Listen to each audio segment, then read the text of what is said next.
Welcome to my channel. ভিডিওটি শেষ পর্যন্ত দেখবেন এবং ভালো লাগলে একটি সাবস্ক্রাইব করে পাশে থাকবেন।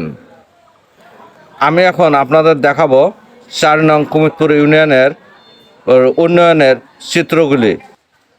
এটি হচ্ছে রসুলপুর মাহাতাবিয়া স্কুল অ্যান্ড কলেজ। এখানে দেখছেন পরিষদগামী রাস্তা, কত সুন্দর মনোরম পরিবেশ। স্কুলের মাঠটি খুবই সুন্দর এবং চমৎকার। এখানে খুব ভালো লেখাপড়া হয় এই স্কুলে। এই স্কুলে অনেক সুনাম রয়েছে, আপনারা দেখতে পাচ্ছেন। খুব সুন্দর পরিবেশ। এই যে উন্নয়নের চিত্র, এখানে রাস্তাটি চেয়ারম্যান মহোদয় পাকা করেছেন। এখানে সম্পূর্ণ পাকা রাস্তা হয়েছে। এখানে ইউনিয়ন পরিষদে ইতিপূর্বে এই ধরনের কোনো উন্নয়ন কর্মকাণ্ড হয়নি। বর্তমান আমিনুল ইসলাম চেয়ারম্যান বর্তমানে যে ইউনিয়নের উন্নয়ন করতেছে তার চিত্র মাত্র আমি তুলে ধরার চেষ্টা করছি পরিষদ থেকে। এই যে দেখতে পাচ্ছেন, পরিষদে এখানে দূর দূরান্ত থেকে লোকজন আসে, তারা বসার স্থান পায় না। সেই জন্য চেয়ারম্যান মহোদয় এখানে বসার জায়গা করে দিচ্ছেন, ছাতা তৈরি করতেছেন।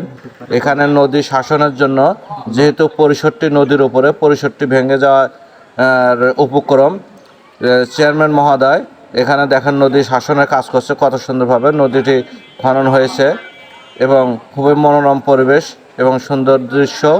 এখানে দেখতে পাচ্ছেন, এখানে কোনো শহীদ মিনার ছিল না।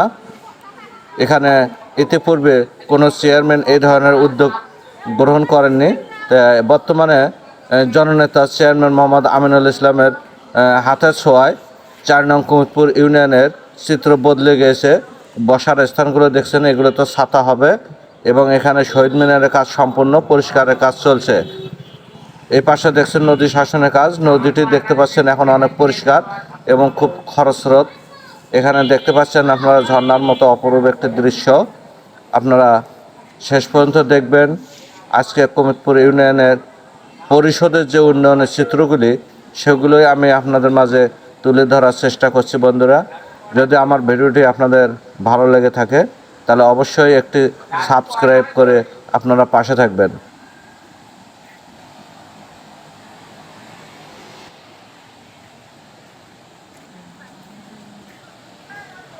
আপনারা আমার চ্যানেলটি সাবস্ক্রাইব করে পাশে থাকার চেষ্টা করবেন এবং আগামীতে ইউনিয়নের উন্নয়নের চিত্রগুলি আমি ইনশাল্লাহ ধীরে ধীরে তুলে ধরার চেষ্টা করব।